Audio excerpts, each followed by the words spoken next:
Safuu Safuu Safuu Safuu Safuu Seeraa. Safuu Safuu Safuu Safuu Safuu Seeraa. Safuu Safuu Safuu Safuu Safuu Seeraa. Safuu Safuu Safuu Safuu Safuu Seeraa. Safuu Seeraa. Safuu Seeraa. Safuu Seeraa. Safuu Seeraa. Safuu. Nagaaf nageenyi kabajaa fi jaalalli bakka jirtanitti sinaa ga'u kabajamtoota daawwattoota sagantaa Safuu Seeraa akkam jirtu. Sagantaa keenya Safuu Seeraa OBN fi tajaajilli beeksisaa fi bashannanaa Zinnaash Walaanii waliin ta'uudhaan isinii qopheessan kunoo qabannee dhiyaanneerra. Hanga xumura sagantaa keenyatti daqiiqaa 30 nu faana turtanii sagantaa keenya akka daawwattan akkasumas yaada akka irratti kennitan kabaja guddaan isin affeerra. Seerri safuu qaba, safuunis seera qaba.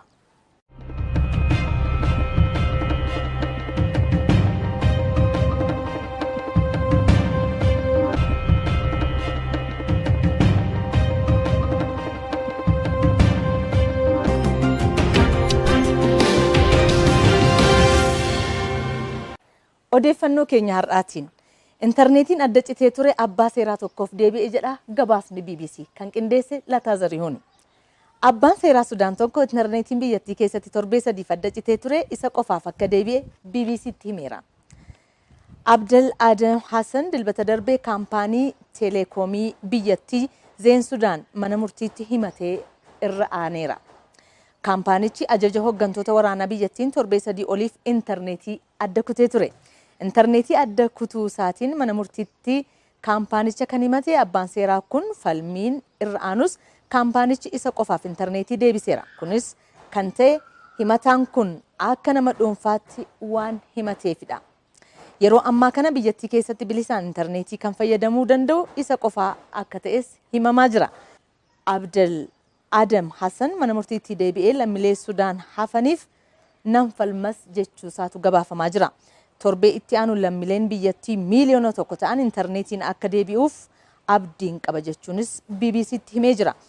Kaampaanichi barreeffamaan osoo hin beeksisin intarneetii adda kute kun immoo yakkaa fi sarbama mirga namoomaati jedha obbo Abdel Adam.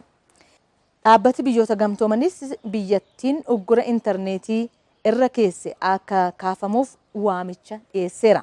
Sudaan keessatti intarneetiin kan adda cite torbee 3 dura erga loltoonni mormitootatti dhukaasanii humnaan erga bittinneessamee boodadha. Gabaasicha kan gabaase BBC, Keniyaa, Insight fi Reutersidha.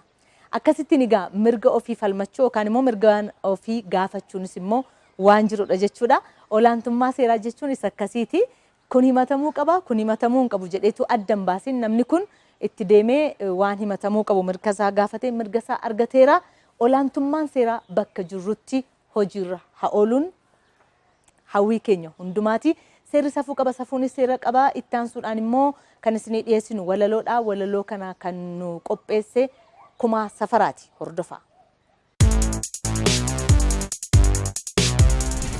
Ganna nyaachuuf ciisanii dilbii bona ol kaa'u gowwaa ko falchiisanii ilkaan isaa lakkaa'u accal jedhii odeessi gowwaa ko yaa borode isa siitiin qareetu anaan immoo morode abshaalummaa adurree antuunni kolfaduuti wal'aansoo qabuu dhaqxee qeensa ishee keessa buuti ganamaan gamnoomanii ta'an malee ogeessa kan bakka dhaquun beekne karaa hundatu geessa gowwaan karaan beekne immoo qoraattiitti gora gamana taa'eetu muka gamaa kora guyyaa har'aa laalee kan booruun akeeku lafa ka'ee sin barre lafa dhaqu sin beeku dhimma san galchine boojjitoodhaan horfa utuu itti kolfanii deebi'uuf itti kolfa kabaadhaaf kabeebsuuf barbaada kaboota irree of buqqisee qilleensa aboota utuu ijaan arguu keessa bu'a boowwaa waaqni namaa oolchu wayyaa jiruu gowwaa gowwaan nageenyan qabu hirriba keessa aada akka waan qarshii nagaa bitee fidu itti yaada garuu nagaa lafaa isa akka burree suuqiidhaa barbaannee dhimbinno akka surree jireenyan urgeessu shittoon gatii jabaa nagaan dhimbitamu hin jiru si gabaa yooma biyyi lafaa waan feete mammaaktee waan feete sirbitu qarshiin siree malee tasarriban bitu namni nagaan qabne silas nagaan qabu hirriba isaa fida firaashi spiriingii afatee irra ciisee irribni sadida kan nagaa qabu immoo nagaan biyya ula firaashii irra dhiisii qoraattii irra ciisee nagaa rafee bula nagaa rafanii buluun hin qabu ciitii bira atiyyuu yoo barbaadde yaa lammii koo yaa fira maddi burqaa nagaa jibba balleessuudha jaalalaaf jaalala qofaa calleessuudha Cooma muranii miti guuttatanii garaacha lafa jaalalli hin jirre jibban nama maraacha. Argineen beeknu nutoo bishaan tulluu tol yaa'u lafa jaalalli jiruun mulluu afaan wal kaa'u. Malee siin du'aa siin gaggabaa siin kufaa siin caccabaa siifan gabii dhabee jiraachuu dadhabaa jaalala afaan irraa kan ilkaaniin qofaa kan keessummoo summii akka ilmoo bofaa. Utuu akka diinaa haadhoo kee jibbituu jibbaaf laagaa bantee mammaaktee sirbituu utuu harka keetiin lola'uu dhiignisaa maal inni jaalalli naan galu dhiignisaa utuu keessa keetii jibbi danfuu goobee maal faayidaa qaba afaan damma roobee. Qabeenyi nagaan fidu lakkikaa yaa namanaa nagaan jaalala ta'uu dhibbaa dhibban amana. Utuu qarshiin nagaa nuuf argamsiisa ta'ee silaa baankii tangala lakkaa birrii ta'ee garuu furmaanni hin jiru gidduu qarshiis lixani eessa jira fira koo gabaan nagaa bitani. Sochoosanis hin xiixu hin dubbatu dhagaanii suuqiin nagaa hin jiru hin bitamu nagaanii. Gaafa nama akka keenyaaf goonee gallu waan gaarii gaafa sana waaqatu nurraachi qaba aarii. Gaafa seera kabanyee kabachiifnu haqa. Gaafa kufnee kaanu jiruu dalgaa baqa gaafas maddi nagaa ofii nutti maqa buubbisee yaa'eetu mana keenya dhaqa. Kanaaf haala laaltee irraafamii yaa firaa nagaan ofii dhufa ati yaadiin shira. Atin bu'iini malee jarjartee waan namaatti si oolfataa maqni kee sillaatu waan amaatti. Mucucaattee akka talbaa adeemtu yuu deemsa daaddee sigigaattee keessa darbaa geessa malee bakka yaaddee hin hanqattu dhugaa rabbii haqa qabda ni dandeessa. Buburraaqxee akka jabbii galma yaaddeen numa geessa. Akka waan barri dhumee dukkanaa ullee harri akka irraatti hin hafu boorbulee ifa barri. Haaluma ilaaltee inna iyyaa firaa dukkanni dheeratus ifni duuba jira tola damma nyaachuuf yaaltus waan digdama ilkee kaannisaatiin iddamuun dirqama. Abdii fuulduraatiin wabii dhakaa dhimni gaafuma dhalatte in deemtu daa'imni. Jalaa dunuunfatee badii qolu bifa galaa guduunfatee abdii tolu ifa bakkaa utuun dhibiin eessummeessa dhabee beekaafsa beekutu keessummeessa qabee mana ofii taffeeree gorsiifata qee kan obsa qabutu horsiifata re'ee galatooma.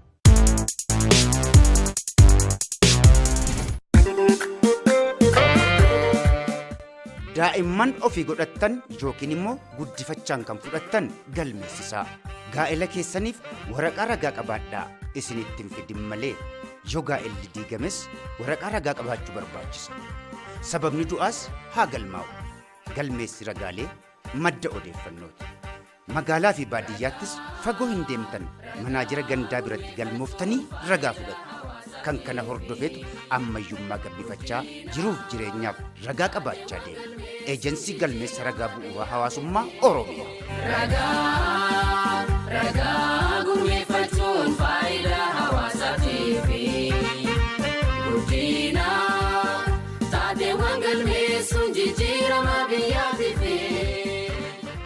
Kumaa safaraa guddaa galateeffannaa kanneen waa barreessuu irratti dandeettii addaa qabdan walaloo haa ta'u tapha gabaabaa akkasumas immoo barreeffama adda addaa dhimma biyya ijaaru dhimma wal gorsuudhaaf ta'u dhimma olaantummaa seeraa mirkaneessuu irratti yoo qabaattan anaa dhufuun isin simanna.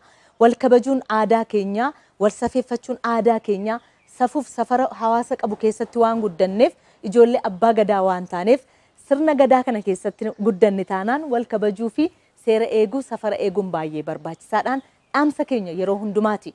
Hawaasni seera kabaju yookaan immoo safuusaa jaallatu uummata isaa kabaja biyya isaa jaallata biyya isaa kabaja jechuudha. Kanaafuu isa kanarratti xiyyeeffannoodhaan hojjechuun baay'ee barbaachisaadha.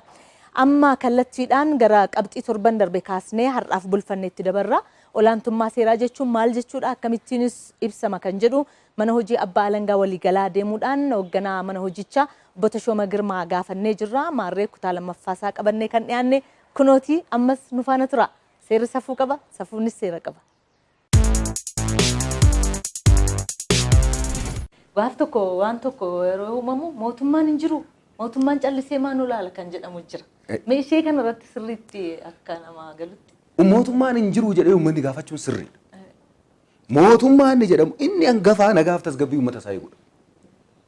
Nagaaf tasgabbii uummata isaa eeguu daangaa biyya isaa kabachiisu isa kana immoo karaa seeratiif seera raawwachuu mootummaan inni jedhamu. Kanaaf wanni tokko taateen tokko yoo uumame mootummaa jechuun as kabajamoo pirezidaantii irraa kaasee amma bulchaa gandaatti kan jiru mootummaa. Mootummaa. Gurmaa'insa mootummaa. Ijaarama mootummaa. Heera keenya keessatti gandi beekamtii qaba. Kanaaf karaa kanaan hojjeta. Bulchaan gandaa daka jiru sun hojii isaa achitti raawwanne taanaan mootummaan eessa dhaqee jedhee uummanni gaafachuun sirnuma kun. Gahee mootummaati waan ta'eef. Nagaaf tasgabbiin isaanii eegamne waan ta'eef. toora sanatti seeratu guufate waan ta'eef. Isa kana gaafachuun sirnuma. Lakkaa'amee aangoo qaama raawwachiisaadhaa kenname kun. Lakkaa'ame. Sanarra kan darbe immoo qoratee adda baasee mana murtiitti dhiyeessee nama seera yakke yookaan seerarra darbe sana gaafachiisuun kan isaatti ta'a. Kanaaf uummanni karaa kanaan gaafachuunsaa sirriidhuma. Inni garuu immoo yoo gaafatu ofii isaatiifis gahee akka qabu immoo beekuun baay'ee barbaachisaadha. Jechuun. Uummanni fakkeenyaaf namni tokko yoo seera irra dabree yookaan seera yakkee kan deemu ta'e dhaabbadhu jechuun qaama mootummaa achi jirutti gabaasuu qaama sanarratti immoo ragaa bahuun barbaachisaadha. Hin danda'a humna qaba jettanii amantu. Uummanni jala dhaabbachuu hin danda'a humna dhufu sanaa fakkeenyaaf amma gareen jiraachuu danda'a. Namni dhuunfaayyuu irratti dhiibbaa gochuu danda'a. Humna qaba jettanii yaaddu. Inni haala irratti hundaa'a. Haala irratti hundaa'a. Garuu immoo bakkuma fedhe yoo dhufe gareen kamiyyuu humna hawaasatii ol ta'uu hin danda'u. Uummanni koo mootummaayyuu roga qabsiisa. Sirna qabsiisa. Ta'uu baannaan yaa'u waan godhu hin beekna waan ta'eef uummanni ammas humna qaba. Kun akkuma jirutti ta'ee garuu takka takka haala adda tokko tokko irraa kan ka'e laaluun bira darbuun maalla dhibdeen hin jira. Ragaa utuma beekanuu ragaa bahuu dhabuun dhoksuun keenyan maaliin mootummaan harki isaa bal'aadha garaan isaas bal'achuu qaba jedhanii wanni ta'uun hin mul'ata uummata keenya bira. Yoo inni gochuun gaarii ta'e garuu kan nu bitu seera. Seerri hin jiru taanaan seerri ijaarree duraan waadaa gallee lafa kaa'anne sun inni nu hoogganu taanaan rakkoodha. Abbaa irreetu nu hooggana. Anuma humna qabutu akka barbaade ta'a. Akka feeteetu dhufa. Sirnatu diigama. Biyyatu raafama.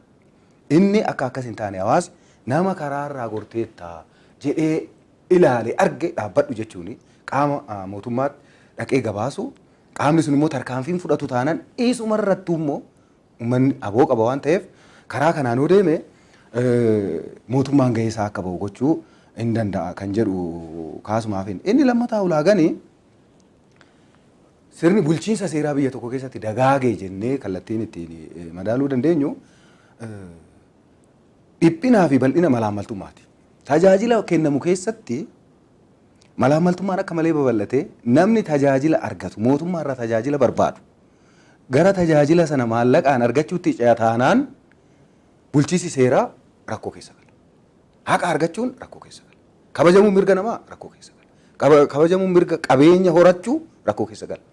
Namni maallaqa qabu qabeenya keessi dhabsiisa. Namni maallaqa qabu haqasaa maallaqaaf kan argatu ta'a. Kanaaf garaagartummaan lammii jidduutti seerri nama kamiyyuu looguun qabu hundarratti raawwatuu qaba jennee jirraa miti. Namni kamiyyuu seera fuulduratti walqixaa kan jenne sana diiga. Kanaaf malaammaltummaan sirna diiga, malaammaltummaan biyya diiga, malaammaltummaan mootummaa diiga, malaammaltummaan amantaa uummanni fi mootummaan qabu booressa. Maatiidhaan diiga malaammaltummaan. Kanaaf biyya tokko keessatti bulchiinsi seeraa yookaan olaantummaan seeraa dagaage jedhanii kallattiin ittiin madaalan tokko naannoo san keessatti yookaan biyya sana keessatti malaammaltummaan sadarkaa maalirra jira? Dhiibbaa waan isarra geessisuuf jechuudha. Dhiibbaa seera irratti geessisa, bulchiinsa irratti geessisa, uummata irratti geessisa, mootummaa irratti geessisa, guddina irratti geessisa. Guddachuun mirga. Carraa anuun mootummaadha. Hojjetee kan guddatu abbaadha. Mootummaan sirna diriirsa, seera baasa. Dirree sana walqixa godha. Dirree sana irratti fiigee injifachuun kan abbaa ta'a. Kan abbaa ta'a. Sirna kana immoo kan tiksu mootummaa ta'a jechuudha. Inni kun immoo seeraan hoogganama. Seeraan hoogganama. Kuni gahee qaama raawwachiisaati. Gahee mootummaati. Yoo kuni dirreen kun nama tokkoof waan walitti dhufeenyaan malaammaltummaan ni jennu maallaqa duwwaa miti. Maallaqa kennuu fi maallaqa fudhachuu duwwaa miti malaammaltummaan. Wal beekettiidhaan firooman walitti dhufeenyaan kennanii fudhachuudhaan ani kanan sii godhaati kana naa godhiidha. Kiik baakisa jennu kan karaa kanaan walitti dhufeenyi sun amantaa ta'uu danda'a, sanyiidhaan ta'uu danda'a, iddoo dhalootatiin danda'u kallattii kamiiniyyuu karaa kanaan namni waan isaaf hin malle sana argachuudhaa maluu dhabee namni isaaf hin malle hin argata taanaan kun malaammaltummaa. Inni kun amantaa mootummaa fi uummata jidduu jiru sana diigurra darbee biyya raasurra darbee olaantummaan seeraa akka hin jiraanne bulchiinsi seeraa akka hin dagaagne sirni akka hin gabbanne taasisa. Guddinni akka itti fufne tokko ulaagaa kana kan ittiin ilaalamu. Kan biraa iftoomina. Openness isa jennu kana. Sirni mootummaa heera keenya keessa taa'eera kun.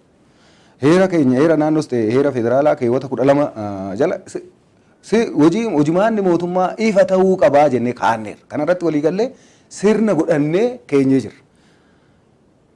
Dhimmoota seeraan adda bahanii nageenya fi iccitii biyyaatiif jedhamanii daangaa irraa kan hafe hojimaanni kun ifa ta'uu qaba. Ifa ta'uu qaba. Dhimmoonni daangaan jiru. Iccitii waloo keenyatiif, nageenyummaa biyya keenyatiif, waan waloo keenyatiif waan hundi banaan ta'u akka biyyaatti jechuudha. Inni seeraan lakkaa'amee daangaa. Kuni adda jechuudha. Exceptional isa jennu kana. Kanarraa kanaaf hojimaanni mootummaadha. Kenniinsi tajaajila mootummaadha. Aan uummata guyyaa guyyaadhaan walitti fidan ifa ta'uu qabu. Kanaafidha amma baajanni yoo hojjetamu kan naannoo Oromiyaatti qarshii biliyoona amma kanaatitu nuuf bara kana nuu ramadame jedhamee achirraa gad bu'ee aanan magaaloon manneen hojiillee hojjetaa isaaniitiif qaama isaanirraa tajaajila barbaadu. Inni waan xiqqoo tokko jechuudha kun waan xiqqoo tokko. Iftoomina uumuu sirna diriirsuu kan jedhu kallattiin ittiin madaalamu tokko kana. Kan ulaagaan afraffaan kabajamuu mirga namoomaati. Biyya tokko keessatti bulchiinsi seeraa dagaagee jennee afaan guunnee dubbachuu kan nu dandeessisu mirgi namoomaa kabajamuu isaati. Namni mirga inni jennu kun akka waliigalaatti paakeejiidha. Paakeejii san keessa mirga lubbuun jiraachuu, mirga walabummaa qaamaa fi mirga qabeenya horachuutu jira. Dhimmoota kana tarreessanii irratti haasa'uun hin danda'amu. Garuu akka waliigalaatti dhimmoota kana sadeen hin guduunfamu. Biyya tokko keessatti mirgi dhala namaa mirgi namni nama ta'uu isaatiin uumamaan argate. Isa gaa seera uumamaa kan jennu sun amma falaasamni gaaraa sun asitti dhufa. Nama ta'uu keenyan uumamarraa kan arganne annamni kamiyyuu naan kennine annamni kamiyyuu narraa mulqin nama ta'uu kootiif kanan argadhe mirgan qabaa. Atillee akkuma kana mirga qabda. Mirgi kun isii kabajamuu qaba. Mirga lubbuudhaan jiraachuu rabbi isii kenne namni isii hin kennine. Haala addaatiin yoon ta'een haala seeratiin inni sirna isaa keessa dabree yoon ta'in namni mirga lubbuun jiraachuu qaba. Kun eegamuufii qaba. Kana duwwaa miti gaa mirga inni jennu bal'aadha waan ta'eef kuni kabajamuu fi kabajamuu dhabuun isaa yoommoo hin daangaallee ta'e seeran yoo seera faallesse namni mirgi isaa hin daanga'uu ta'e immoo hojimaata ittiin daanga'uu qaba. Namni akkatti to'atamuu qaba, akkatti dhimmi isaa qulqullaa'uu qaba, akkatti himatamuu qaba, akkatti falmii gaggeessuu qaba. Achi keessatti mirgi isaaf taa'e seeran immoo tarraa'ee kennameef jira. An uumamaan argate qofa miti. Uumamaan kan argate kuma jirutti ta'e seeran heeran tarraa'ee kan taa'ee jira. Dhimmoonni kun kabajamuu fi kabajamuu dhiisuudhaan olaantummaan seeraa biyya tokko keessatti dagaaguu fi dagaaguu dhiisuunsaa kan madaalamu ta'a jechuudha. Dhimmi biraa dhimmi shanaffaan olaantummaa seeraa yookaan immoo bulchiinsa seeraatiin wal qabatee kan laalamu nagaaf tasgabbiin biyya tokko keessa jiraachuudha qaba. Bulchiinsi seeraa dagaagee yoo jennu walitti dhufeenyi uummataa fi mootummaadha roga qabeessa ta'a, sirna qabeessa ta'a, seera qabeessa ta'a. Lakkaa'ee kennee daangadhaan itti kennee filannoodhaan dhufee aangootti bahee yeroo kontiraata walii galan jechuudha. Filannoo amma fakkeenya biyya keenya yoo fudhanne waggaa 5 filannoo gaggeeffama. Waggaa 5 sanaa fi imaammata tarsiimoo dhiyeessee paartiin tokko yookaan gareen siyaasaa tokko ijaaramni siyaasaa tokko uummata imaammataaf tarsiimoo isaa dhiyeessee uummanni imaammataaf tarsiimoo isaa sana filatee itti kenne jechuudha waggaa 5 sana. Waggaa 5 keessatti waadaa gale sana raawwata. Isa raawwachuudhaaf nagaaf tasgabbiin biyya san keessa jiraachuu qaba jechuudha. Nagaaf tasgabbiin biyya tokko keessa yoo jiraatu bulchiinsi seeraa biyya sana keessa dagaagee jechuudha. Kuni ta'uudhaaf uummanni yoo lakki ati karaarraa gorte jedhe kallattii ittiin gaafatu qabaachuu qaba. Quest gochuu danda'uu qaba. Gurmaa'e karaa ijaarameen karaa gurmaa'insa adda addaa gurmaa'insi hawaasaa adda adda ogummaadhaan ta'uu danda'a koorniyaadhaan ta'uu danda'a kallattii adda addaatiin karaa manguddootiin ijaaramuu danda'a koorniyaa jechuun dubartoonni karaa dubartootaatiin dargaggoonni waa'ee umrii isaaniitiin barsiisonni karaa barsiisummaa isaaniitiin karaa adda addaatiin gurmaa'ee mootummicha even siyaasan illee ijaaramee gaafii gaafate sanaaf deebii argachuudhaaf mirga qaba mootummaan immoo deebisuudhaaf dirqama qaba. Kanadha. Yoo kana ta'e nagaaf tasgabbiin hin jiraata. Mootummaan kana gochuudhaaf dirqama qaba. Yoo inni karaarraa gore uummanni immoo karaarraa gorte jedhaani kana naan raawwanne jedhee gaafata. Yeroo sana biyya sana keessa bulchiinsi seeraa yookaan olaantummaan seeraa jira jenneeti laallaa jechuudha. Kanumaan wal qabatee mootummaan seera baasuu qofti dhimmoonni nama jenne kun akkuma jiranitti ta'ee itti fufiinsan seera hojiirra oolchuu gahee mootummaasaa yoo hin ba'a ta'e biyya tokko keessatti olaantummaan seeraa jiraa kan jennu. Asirratti gaafummaan mootummaa qabu. Gahee kee bahaa hin jirtu jedhee kan inni gaafatuuf kana. Akkuma sila kaase nuyi sii kenninee jirra. Seera qabna. Seerri nuu bahe hojiirra nuufaa oolu. Mirgi keenya nuufaa kabachiisi. Caasan kee seera hojiirra oolchaa jiru kanarraa kan ka'e mirgi keenya dhiibamaa jira. Wanni ta'e badaa jira. Mootummaan hin jiru jedhaa miti. Mootummaan hin jiru biyya kana. Odoo biyya mootummaan jirutti akkana ta'a. Jedhee gaafata. Sirriidha kuni. Gaafii sirriidha. Biyya sirni seeraa keessatti dagaage keessatti yookaan immoo olaantummaan seeraa keessa jiru keessatti namni qaama mootummaadhaan aangoon kennamirraa kan hafe karaa irratti abbaan fedhe dhaabee isa katta'uu hin danda'u. Abbaan fedhe karaa irratti dhaabee ateessa dhaqxasiin jechuu hin danda'u. Kan kana gochuu danda'u eenyu mootummaadha. Kan kana gochuu karaa caaseffama isaatiin. Inni fakkeenyaaf nu akka mana hojii abbaa langaatti nama karaa irra dhaabee isa katta'uudhaaf aangoo hin qabu. Kana gochuu kan danda'u poolisii qofa. Isa taan ga'e mootummaa bakka bu'ee mootummaa karaa kanaan naa hojjedhu jedhee aangoo kana kenneef. Isa kan kana godhu. Nama to'achuu hin dandeenyu. Hin dandeenyu. Oduma nama tokko yakka inni raawwatu argine dhaqxee qaama akka lammii tokkotti akka ogeessa tokkottis dirqamni nu qabnu nama sana yoo dandeenye qaama aangoo qabutti poolisiitti fiduu ta'uu baannaan poolisiitti odeeffannoo kennuudha. Kan gochuu dandeenya. Kana karaa sanaan mootummaan gahee isaa kana hojiirra oolchatu. Karaa waa'ee kanaa qofa miti. Gurmaa'insi mootummaa hundinuu gahee isaa akka bahu mootummaan cimee hin socho'u ta'e. Barnoonni gahee barnoota. Fayyaan gahee fayyummaa isaa. Qonni gahee isaa kenname sana hin bahu ta'e. Seektarri hundinuu gahee isaa kenname sana lakkaa'ee hin baha yoo ta'e mootummaan kana warra goon irratti immoo tarkaanfiin fudhata yoo ta'e hin sirreessa yoo ta'e regular enforcement of laws and policies jetti faranjiini dhiifama gaafadheera afaan warra beekumsa ingiliffaa koo ibsuu fi miti baay'een beeku ishuma kana akkasumatti taa'ee hiikkansaa waan ta'eef isuma kanaafan kaasa.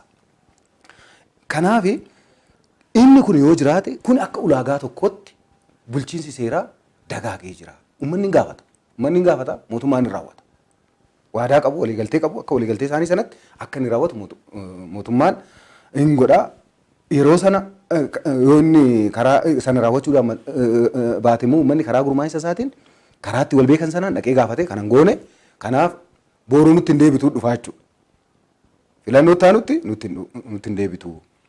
Kanaaf akka namni hundinuu hojjetee galateeffamuu barbaada waan ta'eef qaamni aangootti dhufes imaanaa uummataa fudhatee ergama uummataa fudhatee dhufe sunis gahee isaa bahuudhaaf tattaafata jedhameeti kan yaadamu waan ta'eef inni tokko madaalliin tokko agarsiiftuun tokko kana jechuudha. Inni biraa baay'ee kompleeksi kan ta'e haqummaa hariiroo hawaasaati. Biyya tokko keessatti bulchiinsi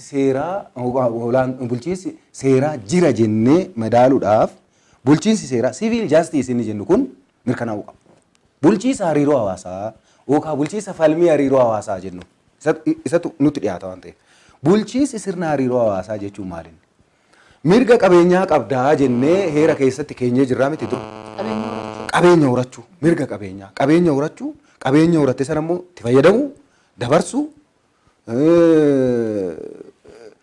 dhaalchisuu, dabarsuudhuma keessatti ilaalama. Mirga sadii qaba namni qabeenya isaa irratti. Mirga qabeenya horachuu itti fayyadama, hin dhaalchisa, hin gurgurata. Yoo barbaade illee qabeenya isaa amma dantaa qaama biraan tuqnetti waan barbaade gochuu danda'a. Waan barbaade gochuu danda'a. Isa kana keessatti walitti dhufeenyi hawaasaa ni uumama. Walitti dhufeenya hawaasaa uumamu kana mootummaan sirna jaaree karaa isaan ittiin falmii isaanii karaa walaba ta'een gidduu lixummaa qaama kamirraa bilisa karaa ta'een falmatanii haqa isaanii mirkaneeffatan sirni kun jiraachuu qaba. Olaantummaan seeraa yookaan bulchiinsi seeraa biyya tokko keessatti dagaagee jechuudha. Waldhibdeen hawaasaa naaf, walitti bu'iinsi namootaa naaf, daldalli bakka jirutti, qabeenya horachuun bakka jirutti, qabeenya gurguruu, qabeenya bituun bakka jirutti, qabeenya kennuu fudhachuun bakka jirutti, bakka diinagdeen socho'utti, bakka maallaqni socho'utti walitti bu'uun hin hafu. Hin hafu. Uuma abbaan manaa fi haati manaatu walitti bu'u waan ta'eef. Haadha manaa fi abbaa manaa irrayyuu haatii fi ilmoon walitti bu'u. Akkuma sila kaasee yakki waan sadeenuu nama dhabsiisa.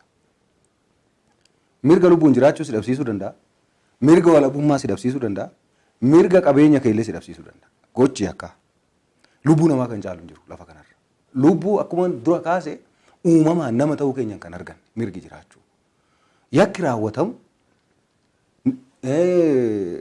namni yakka raawwatu mirga kana mirga uumamaan argani kana dhabsiisuu danda'a. Namicha yakka raawwatee jennu kana shakkinee to'annu kanarree mirga lubbuu kana isa dhabsiisuu dandeenya. Kanaaf adeemsi isaa namni tokko gaafa shakkamu yakka sanaa shakkame yoo jedhame yoo to'atamu shakkamee yoo to'atamu haalli itti to'atamu haalli galmeen sun itti qulqullaa'u haalli manni itti dhiyaatu haalli falmiin itti gaggeeffamu haalli murtiin itti kennamu haalli namichi sun itti sirraa mana sirreessatti erga itti murtaa'e booda haalli itti sirraa sirni kun ijaaramee seeraan heeraan kan deeggarame jiraachuu qabaachuu. Inni immoo karaa mirga namaa kabajee olaantummaa seeraa karaa kabajee sirnaaf seeraan hojimaatan gurmaa'insaan kan deeggarame ta'uu qaba. Ulaagaa isa xiqqaa jedhamee kaa'ame kan guute ta'uu qaba. Akkuma feetetti namni hin qabama taanaan akkuma feetetti murtiin itti murtaa'a taanaan qaamni qoratuuf qaamni himatu qaamni murtii kennu qaamni nan sirreessa jedhu walitti makame taanaan olaantummaa seeraa ni jedhamu yookaan bulchiisa seeraa ni jedhamu yaadamu.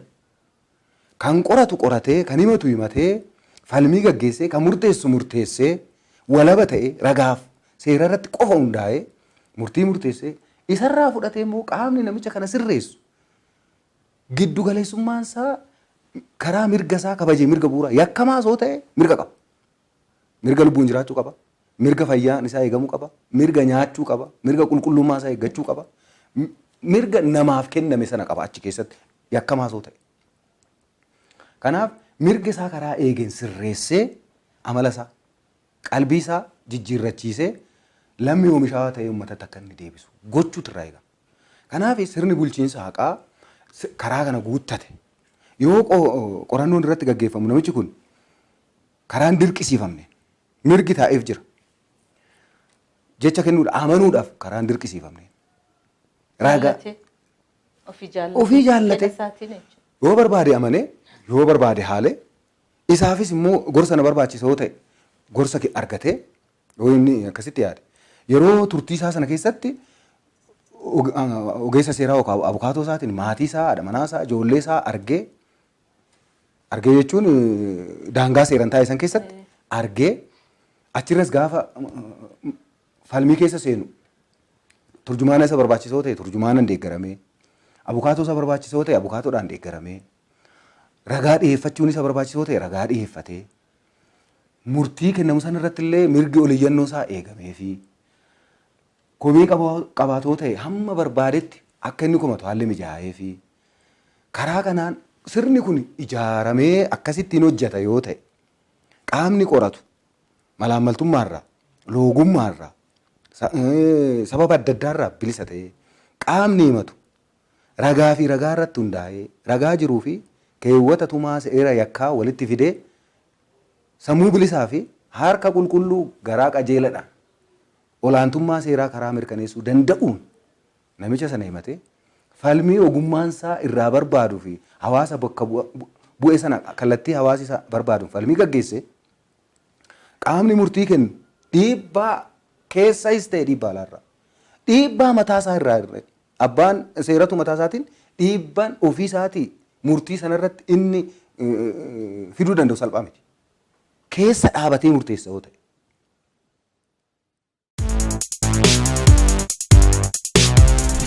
Kutaa sadaffaan gaaffii fi deebii kanaa torban itti fufa.